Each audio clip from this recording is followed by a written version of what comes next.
Hello. Kill the Bottle Podcast. Eddie's more, a.k.a. the Yum Yum Foodie. And, of course, Senorita Megan Elizabeth here with me. Hello, Megan. Hi. We got to really work on your... That's it. I think it's the same every time. Yeah, I think you should just do that every time you go do stand-up. They announce you just want to go, hi. Hi.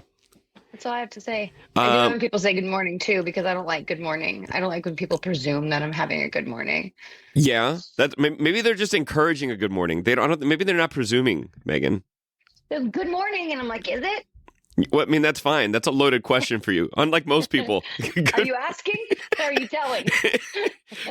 Good. Sorry if I have an old dad cough right now, but it's been a crazy week of weird like sinus illness, randomness.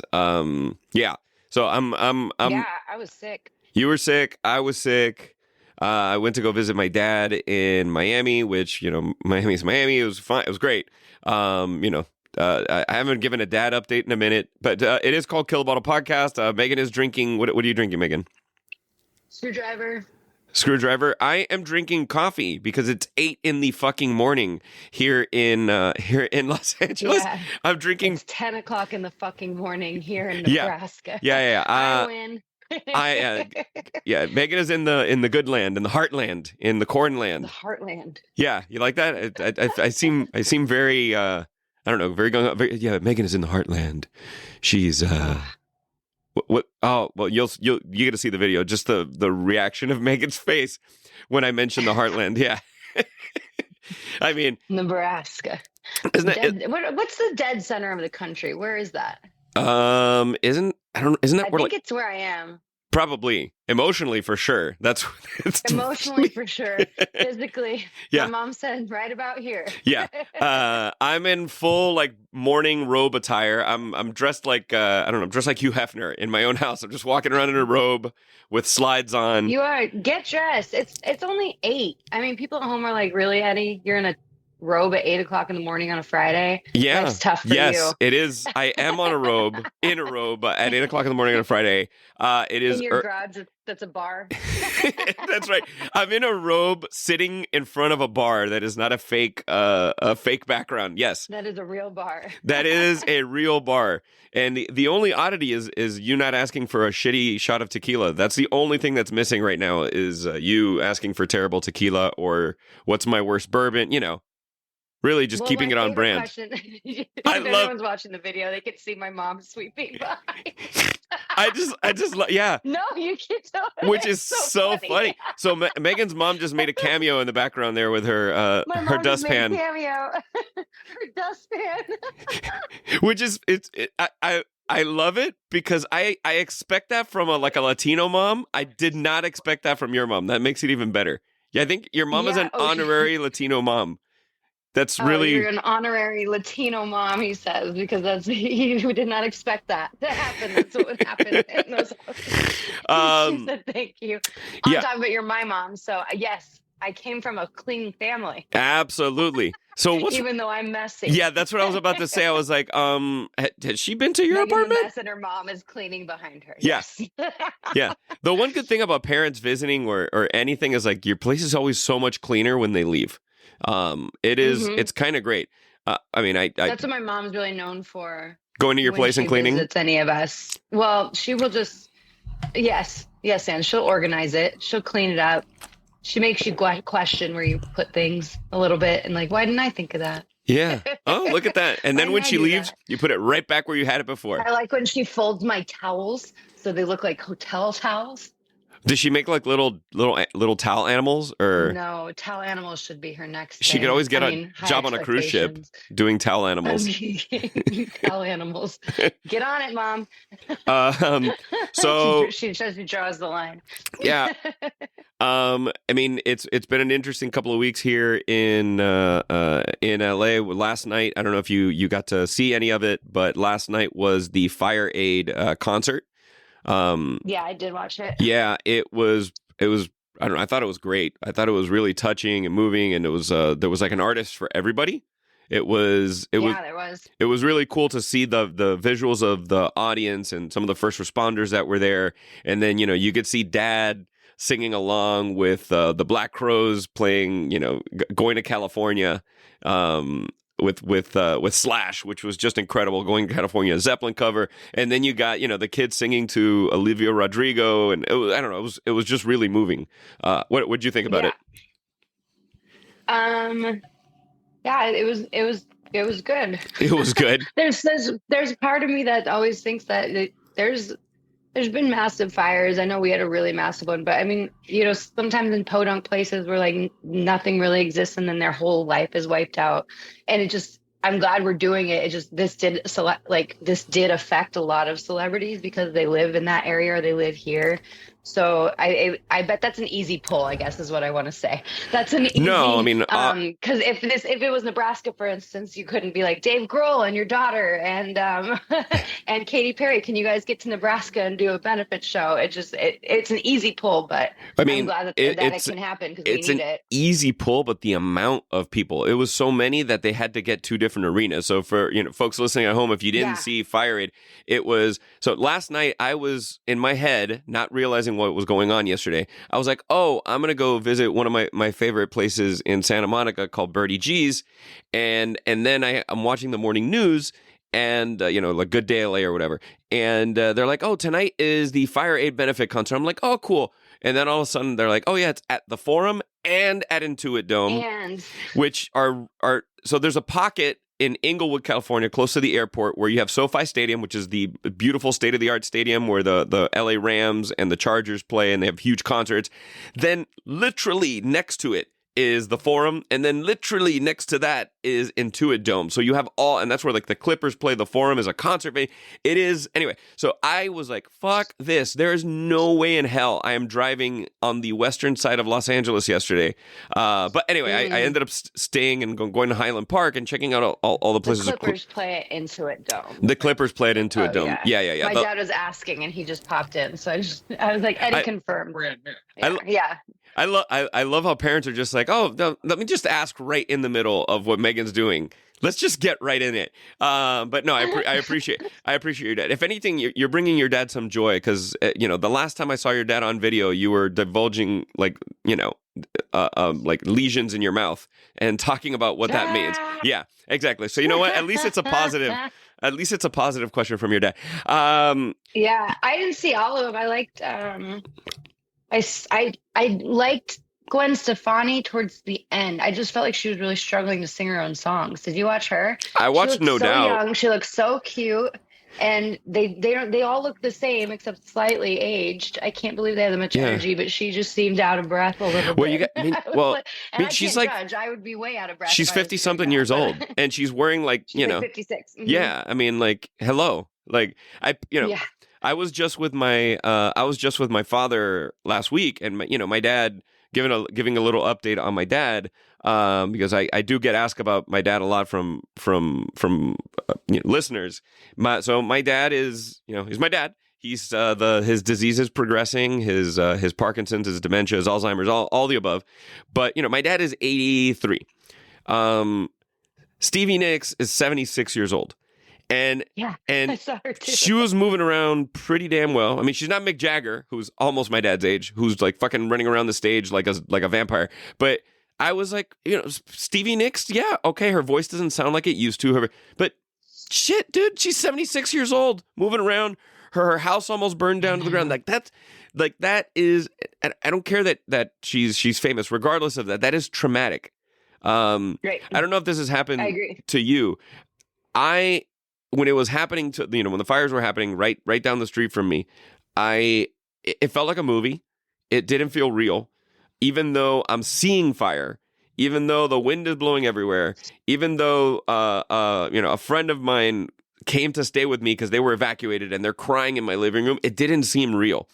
And then little by little, I've had these moments of realizing. Of course, I'm realizing how lucky and fortunate I am that nothing has happened to me or my home or whatever. But my gosh, I've gotten like emotional more and more so, like little by little as time progresses. I don't know if it's like a dealing with trauma. I'm no psychologist. I have no idea how that works. but it's pretty wild, Megan. Like now I see some of the stuff, or I'm watching the footage yesterday where they're showing the little video pieces of the teacher talking about how she saved money for 20 something years for the down payment for her home, and she moved in 6 years ago and it's all gone, and she's like getting choked up.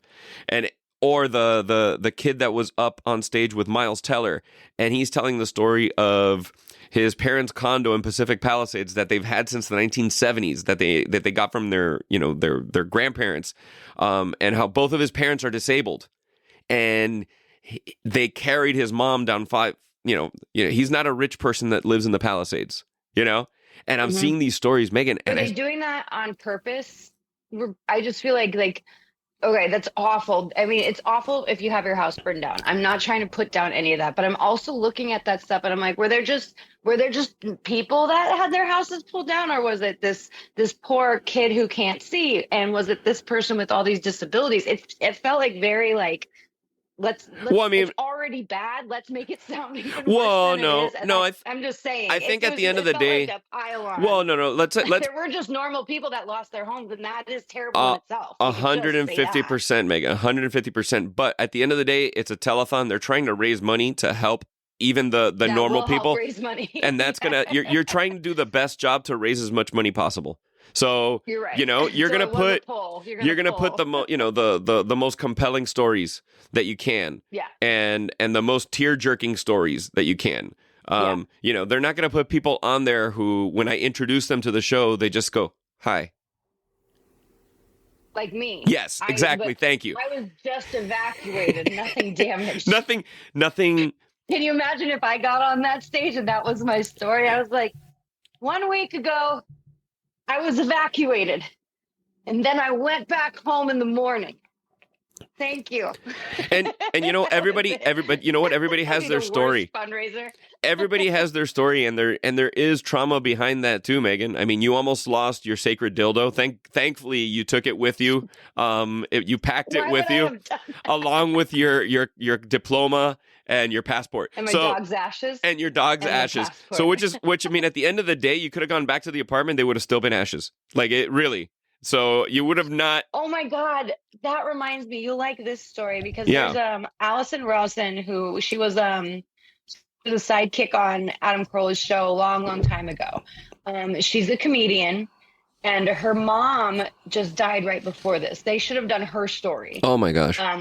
So her mom died, and I think they were in the Palisades, and her mom's body was at the mortuary there. Uh-huh. And so she's trying to tell us the story, and she is being very sincere, but at one point she says, my mom wanted to be cremated, so I think, we don't know, she might have gotten her wishes at this point. We don't know. Wow, yeah. Like, oh my God. But luckily they had a plan in place, this mortuary in the Palisades, and they had a plan to get all the bodies to a second location. But no one knew. No one knew. So she was like, we were supposed to have a funeral. The funeral was canceled. We don't know where my mom's body is at this point. So those stories, thankfully we know where your mom's body is, and it's in the background sweeping somewhere in your place, somewhere in Nebraska, How cold is it over there, Megan? So I can feel better about me, because it's cold as shit here in the pecking room. Well, the door's open because my dad wanted to cool off the house, and I was freezing. What? I know. That's the look I gave them. I was like, okay, open the door. It's like right behind me. And that is some white people shit there. What's the temperature? That is like. He's not walking behind me. I know. He came up. Let me go open it. Don't open the door. My dad came out, no pants. Why is your dad walking around in no pants in front of you? What is this? He's polishing his shoes. I don't know. Okay. This is my family. But my mom was like, don't go behind her. No. It'd be your family if your dad's polishing his shoes with vodka. That would be the telltale sign that it's your family. No. I'm dying. Megan is coughing up a lung. Any update on your neighbor's situation? I mean, Chef Dom really took it upon himself to chat about your neighbors. Do we have any update on your upstairs neighbors, Megan? Well, I'm moving. Oh, okay. Wow, that was quick. I know. Well, the upstairs neighbors got really, really bad. And they got super drunk on Saturday, and they had a very loud party, and it had started at like 6 o'clock, and they got several angry calls to security about it, and you could hear people come out in the hallways. And then it went on until 10:30, and that's when I called security. And then they rebelled against me when security went up, and they came down and started hitting my door and kicking my door and pounding on the ceiling. I found out like there was more retaliatory things that happened in between there to them, but it was just, I don't feel safe. Like if they see me go into my car, they're going to damage my car, that sort of thing. You know what I mean? They know what my car looks like. So I'm just over it. I'm going to be on the top floor. There was a bunch of Instagram comments about my old videos from my old buildings. And there was I usually don't take Instagram comments to heart, but they were like, maybe it's you, or it sounds like you're a Karen, or like blah, blah, blah. And maybe it is me. And maybe I need to just be on the top floor if I'm going to be somewhere. So I specifically moving to a top floor place. Maybe you're an adult and you're respectful of your neighbors. I don't know if that's not necessarily being a Karen. I mean, maybe not. I when I'm not sleeping for months at a time, I get angry and angry and angrier. Oh, and I'm livid right now. That explains so much. So now I know it's just lack of sleep. Got it. It's not. On top of my regular anger. Got it. So it's just compounded anger. Yeah. Understood. Okay. Yeah. Mm-hmm. Understood. Bomb anger. That's a good look. So yeah. Okay. My neighbors. I'm going to move to a top floor. I have a TV show that I started watching that I'm obsessed with, and I'm late to the party on every TV show. So I'm actually kind of grateful that I'm late to the party because there's 2 seasons, or I don't know if the second season is finished. I just started watching it. Have you ever seen the show Silo on Apple Plus? Yeah, I've watched them all. Okay. All right. I'm fucking obsessed. That is a really damn good show. It's weird, isn't it? I mean, I don't mind it being weird, but without giving too many things away, it's not like, she's in. It's not about a corn silo in Nebraska. It is about an underground. You like that tie-in? It is about an underground bunker. Think a little bit of, let's say, Fallout. Kind of, if you watch Fallout on Prime. I love Fallout. Fallout's wonderful. That's the one I love. But I would say a little bit deeper story, and it takes place not in the outside world. It takes place in this gigantic underground silo, and by gigantic I mean it's like the size, probably bigger than the Empire State Building, but going underground. And anyway, it's pretty fucking cool. And I really like this Rebecca Ferguson. I mean, I saw her in Mission Impossible movies, and I was like, man, she's gorgeous. Or I don't know if it was Mission Impossible or James Bond. No, Mission Impossible. I was like, she's stunning. And then I was like, all right, great. They put up, some hot chick on this show. And then I'm like, no, she is awesome. And she lets her. Where is she from? Because her accent's very, she has an accent. Yeah. She's because we don't know if it really is like an American accent in the show, because we don't know the origins. But except for the last, I don't know if you're there yet. No, don't tell me anything. But she's British. I just watched the first episode of season 2.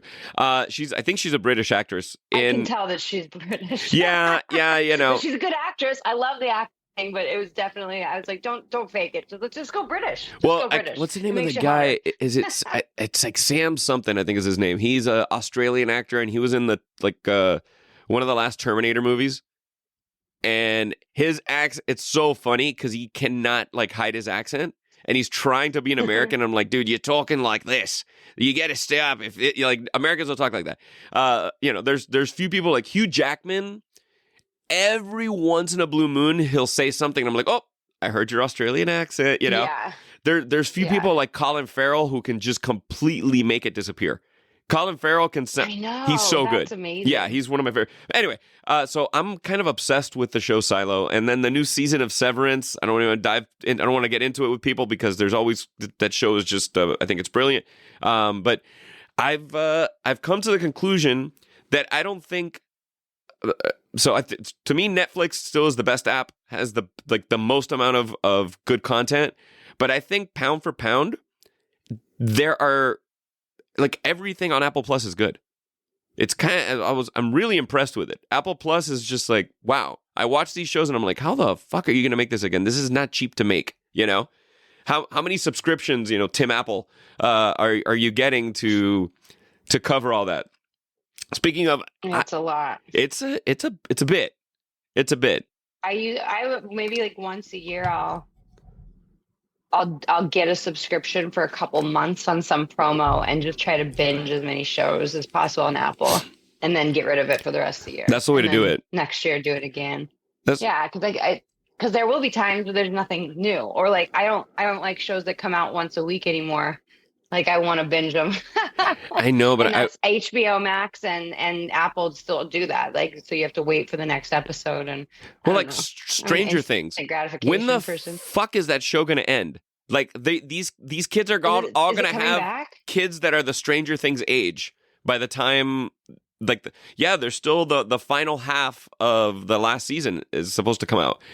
And like to finalize the fucking story of Stranger Things, and I'm in it. But by the time these shows come back, I forgot everything. I don't remember anything. Handmaid's Tale is one of those. Oh my god! Handmaid's Tale takes forever. Oh, dude, to get a new season. It's driving me crazy. Has this happened to you, where the new season starts, right, and you're not paying attention, and you're so into the habit of skipping through the intro that the previously on blah blah blah comes up, and you fucking press the button and you skip it, and you're like, no, I don't remember what happened the last 3 seasons. Shit. And then you rewind it, and then it's gone. You can't go back to the preview. Damn you. We need that button there. That happened to me. I don't remember which show it was, but I was like, no, I don't know what happened before. I forgot completely. The last season was 3 years ago. That's where I think Squid Game did it right. Squid Game just came out with season 2, and then season 3 comes out in June. So it's still fresh. And then in the final, that's it. Season 3 is done, and then Squid Game is done. Did you watch Squid Game? I didn't like the second season as much as the first one. Me neither, but I thought that it teased enough to leave me wanting to finish watching the next few episodes. And I don't know if 3 seasons is the sweet spot. Maybe that is for Squid Game, because you can't make the story longer. But I think 5 seasons is for a show. It's like kind of perfect. It gives you an idea of an arc of a story. You can go in a billion different directions, and you don't feel like they're rushing it in the last episode to tie up every freaking storyline, which drives me insane. Yeah. So and also 5 seasons means syndication, so the actors make more money. So I'm always a... Did you watch The Diplomat on Netflix? Because I got into that recently, and it's on my list. So Russell. I do want to watch it. I haven't watched it yet. It's really good. I love her in it. It's just not what you're used to seeing her do, and I guess maybe a little bit in her recent years, but it's really cool. I like it a lot. I love Carrie Russell, and I know we're here talking about TV, and I think we probably talked about it already, but I keep stressing to anybody that I get on the phone with me, I'm like, you guys watch Shrinking. Go. Oh yeah, my dad and my mom. I literally texted them. I said, I think it was during the Christmas break. I was like, have you guys seen Shrinking? And my mom FaceTimes me, and we were like both watching it. We're like the same that's so cute. 2 episode. It's so good, and it's filmed where you are. It is filmed in my neighborhood. It is. I'm watching Shrinking, and I'm like, so I've been very lucky to meet a lot of famous people in my lifetime. There's a couple of famous people that I am dying to meet, and Harrison Ford is like at the top of that list. Harrison Ford is probably... He's like the biggest icon of my childhood of movies. And when I was a kid, I wanted to be Indiana Jones. I wanted to be Han Solo. And in the show, Harrison Ford is sitting on a bench constantly on the show. And he has meetings with Jason Segel's daughter and whoever. They sit on this one bench in this park. That is right by my fucking house. That is it's next to my favorite coffee shop in Pasadena called Copa Vida. And I'm like... And then Harrison Ford is sitting in Copa Vida at my coffee shop. And anyway, I don't get excited about any of that shit. I would lose my shit. I would keep it internally, but I would lose my shit if I was in Pasadena and I saw Harrison Ford with his earring. I love Harrison Ford. Anyway, they're always go on hikes, and that cracks me up. And they're unfortunately, always hiking in that show. Those hikes, those hikes are now gone. Those hikes were all burned up. So I don't know what they're going to do next season, but hopefully they're going to hike. Well, hopefully they integrate some of the storyline of what's happened in LA, And on a show like Shrinking, I mean, I'm not one of the writers of that show, but I think it's an opportunity to have somebody extremely traumatized by the fires and to kind of to go through that process. It might help some people to see, to see that on a show like Shrinking that's so well written. Because I don't know. I think there's enough tragedy on that show. I mean, it's enough. That show is so tragically funny. That's kind of the beauty of it, I think, is around all this tragedy, they find such great humor. I don't know. But that's Jason Segel too. I mean, forgetting he's not Sarah Steven Marshall's one of my Seagal. favorite All right, movies. he's not an. I said Jason Segel, not Seagal. Seagal. Sorry, yeah, don't call him Seagal. He'll start like doing karate and shit and have a long shitty Seagal. ponytail. I didn't say Steven, no. No, you didn't say Steven. No, I know. You said that's the brilliance of it is him. Oh, Forgetting Sarah Marshall.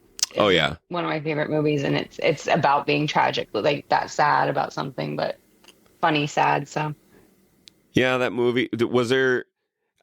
Is there a song, Megan, that when you hear it can kind of that triggers some kind of emotional thing for you that it doesn't? We've talked about this before. We've done this. Oh, well, fine. Because I was sorry. We have done this. Was there? Yeah, but is there anything new? Because I no. All right, well, I just found yesterday listening or watching that concert so many times. Like I started hearing songs differently.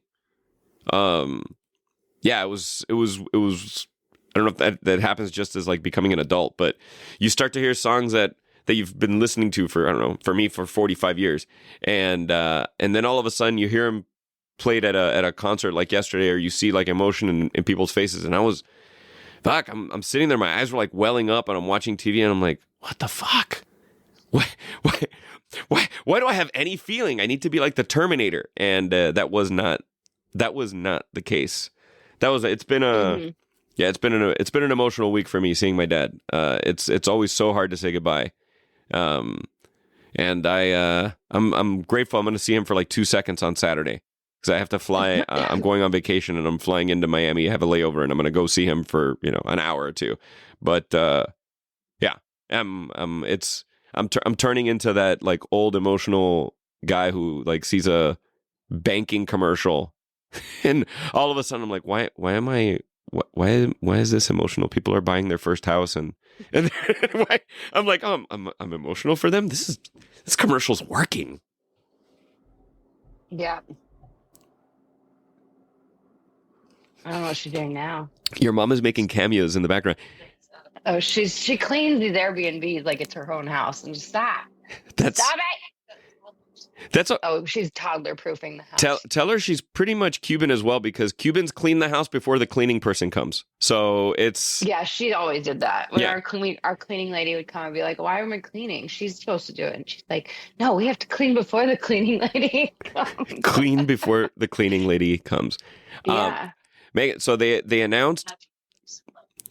Well, we haven't had what was her name? Doris? We haven't had a Doris cleaning lady long time ago. When we were all very young. my dad was working and my mom was trying to take care of us. So I had I've had a complete senior moment. There is and it's kind of a little tease to next week's episode, because we're gonna release a little episode that was a bonus episode that I recorded at Bottle Rock last year. And it was a fun little mini episode with Alex, the drummer of the Mexican rock band Maná. But they just released the lineup for Bottle Rock this year, and I'm having a real fucking senior moment, Megan, because I know all of the headliners except for one, and this person's like the headliner on Sunday, and I have no fucking clue who they are. Maybe I know who their music is, but the name is like a complete fucking. I'm baffled by it. So Friday night, Green Day and Sublime are the two headliners. Like, bravo, that's cool. Saturday, it's Justin Timberlake and Benson Boone, two fucking good, the great. Sunday, Noah Kahan or Khan, no idea who the fuck he is. How do you spell it? Noah K-A-H-N? and Kahan. No idea who the fuck it is. Khan? I don't know. Noah Khan? I mean, it sounds right, but I literally I've never heard of. I have no idea who the Eddie fuck that is. hasn't And then Sunday, the other band that's. Do you want to chime in? My mom loves Noah Khan. I saw him at music festival. Is he a country singer? What is he? More folk, a little bit cross between Lumineers and Mumford & Sons, but he's a singer-songwriter, indie folk rock who writes really great lyrics, just really. And he was on, the first time I saw him, he was on Saturday Night Live, and I was like, who's that dude? So if you YouTube his Saturday Night Live appearance, I love him. There you go. Mom, did you find him attractive? Is he attractive? Well, anybody who sings and plays guitar to me has got a little something. So is he your hall pass? No, No. because my dad sings and plays the No. guitar, so it doesn't matter. Okay. Does he have all of his hair?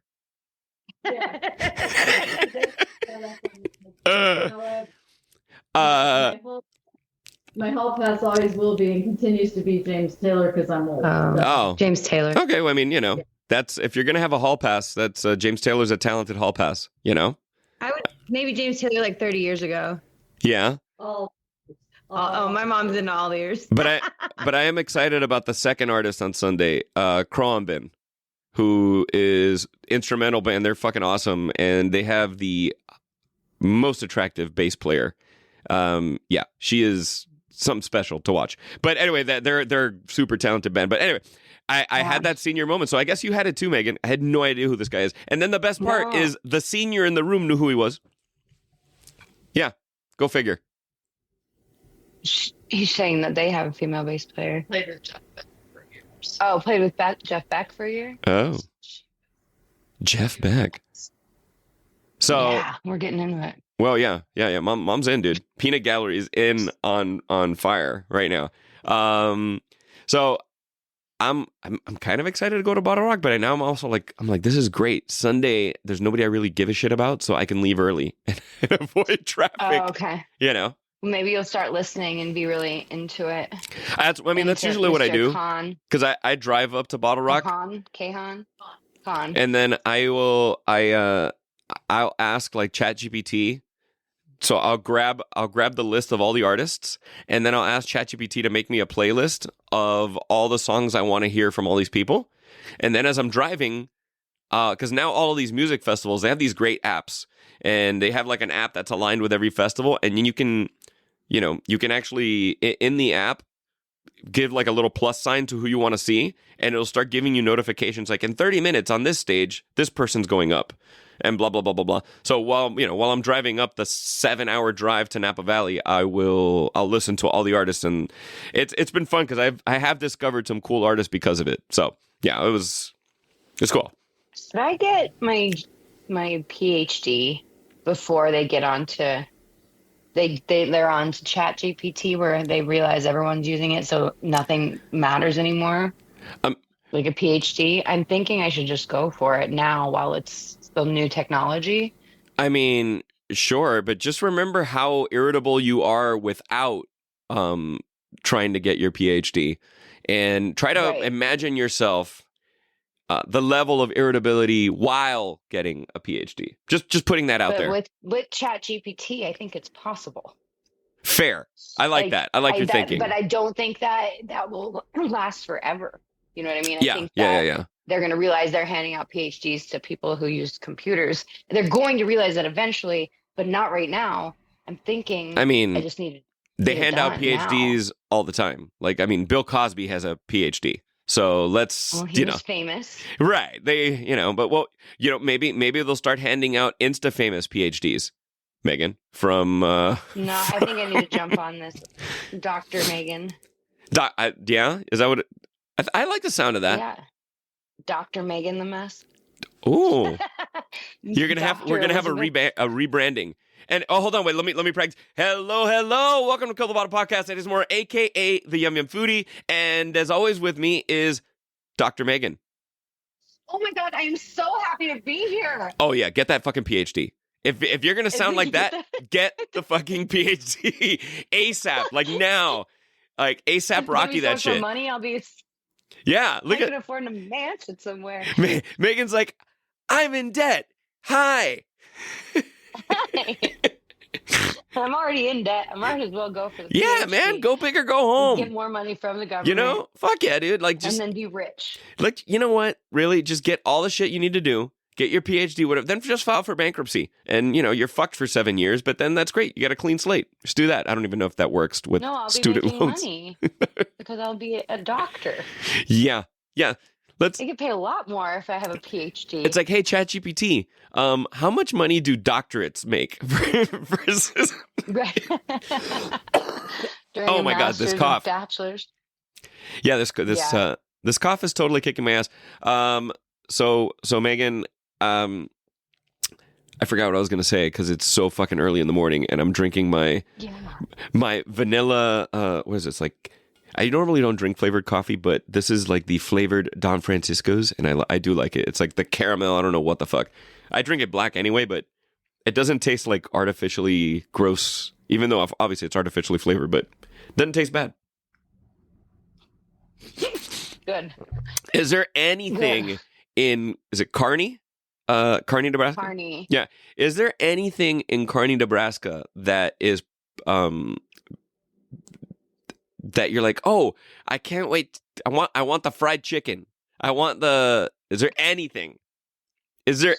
No, I think my family's obsessed and my grandfather might have really liked it. I'm unsure, but this is always a thing was Valentino's Pizza out here. Okay. And I guess, it's a pizza place that we always went to when we came through here and everyone talks about it. But, it originated in Lincoln. Oh, home of the Cornhuskers. They sell it at Nebraska football games, which is what Nebraska has, is the football team. Oh, that's true. That is very true. But you're right. Like I should do a little, if I was here for longer, a little deep dive on Kearney. Do they have like the world's biggest yarn ball somewhere, or is there some cool arch over the interstate? The world's biggest yarn ball, like that. Yeah. It's from National Lampoon's Vacation.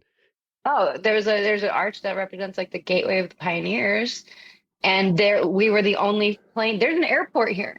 We were the only plane there last night.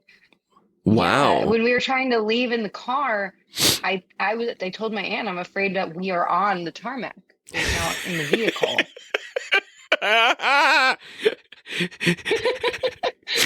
There's no one else here. The TSA is literally just one irritated TSA agent for the entire airport. The pilot looked like she was 14 when she got off the plane. And there is no there is this is the best, but there's a carousel for this airport. You get off the plane, you walk 5 feet into the airport, and then right next to that door, there's like a carousel that's this big. Like a horse carousel for like little kids? Like for your bags. Oh, got it. Your bags. The baggage. Yeah. It's a very small circle that circles that like you could go outside and be next to where they're putting the bag on and then hop inside and watch your bag go in. Which made it, to be real, the most peaceful plane ride ever. And you know me, I always bitch about everything. Yeah, I was really anticipating. Maybe it's because you didn't fly Southwest. That's probably why you were bitching. No, I did United, and I mean, I had a middle seat in the way there, but I didn't have to rush on because I knew where my seat was. So I was like the last person on the plane and didn't have to wait. And then it was an hour and a half into Denver, and we were early. And then my next flight was 4 hours later. It was on time, and we got our own rows. There's only 2 seats on each side. And so I get my own 2 seats, and it was like it felt like a 45-minute flight from Denver to Kearney, and just beautiful. I am so not looking. I might come back and visit Kearney. I'm so not looking forward to tomorrow. My flight leaves at 6:01 a.m. From where? LAX. 6. Oh, you have to go all the way down to LAX? I have to go all the way down to LAX. I got to get up at like 3 something in the morning. And get down to LAX and check a bag. And hopefully sleep through a portion of that 4-and-change-hour flight to Miami. So, and then it seems short for Miami, but I guess. Yeah, I mean, you know, the one, like, essentially, I'm taking that flight so that I could see my dad tomorrow for, And what airline? American. Yeah. Okay. Yeah, they're. I knew that United charges like just to check a bag, which doesn't make sense. Because then I don't check my bag and I go up and they're in the gate and they're like, if you want to board early and check your bag for free, we don't have room for all the bags. I'm like, then why don't you just let us check it at the beginning? Why do we have to play this cat and mouse game? I know. I know. Right when they said that, I was like, here's my bag. We could have saved a whole bunch of time earlier on this. I wouldn't have to drag it through the airport. I don't understand. Zero sympathy for any airline CEOs and money, and like I have zero sympathy because they nickel and dime you on another level. But I was in San Diego on Monday, real quick before we shut down. Speaking of airline, and I flew back from. I've been in Miami. I'll be in Miami twice in a week. I flew back from Miami on Monday, and Tuesday I was down in San Diego because we had this cocktail competition for a drink called Coquito, which is basically Puerto Rican eggnog. And so it was like a big cocktail competition. There was like 8 different bars that participated in San Diego. And there was this one Coquito made by this bar called Youngblood. It's this really cool speakeasy within a speakeasy in San Diego, if you can even imagine that. It's so cool. Like you go to this place called The Neighborhood. You behind a fake wall of beer kegs, there's a bar called Noble Experiment. And then behind a freaking like fake refrigerated or door is another bar called Youngblood. And at Youngblood, they made this coquito that it had the airline cookies shredded on top. The Biscoff cookies, Megan. Do you like those? Yeah. Yeah, I do like those. It was the most fucking delicious cookies I've ever had. And it was this like Scottish dude full of tattoos. He's like, like scraping Biscoff on top. It was so motherfucking good. Yeah. Anyway, that was a really long story, so I could tell you that I had Biscoff in a coquito. But you know, it's a show that we gotta suck up sometime. All right. On that note, guys. So please subscribe. Thank you for spending time with us here on Kill the Bottle Podcast. It's probably like my worst exit ever. It's just literally my toes are frozen and I can't feel them. Yeah, I'm gonna close this door. Megan's gonna close the door, while her mom sweeps in the background. This is really worth watching the video because it is just great to see Megan like. And you can't see my dad, but it's still happening. While he's polishing his shoes with vodka, that's great. No pants. No pants. What? Describe your dad's underwear. You know what I mean? Just nope. Nope. Sorry, I'm coughing. Damn it. I just sounded like I died. All right. So guys, please rate, review, subscribe. A special little short episode of Kill the Bottle Podcast will be next week, but it's a little tease for the future coming with Bottle Rock. Anyway, Eddie Z, Megan, please stay safe out there. Have an amazing week. Megan, I will talk to you soon. Check it out.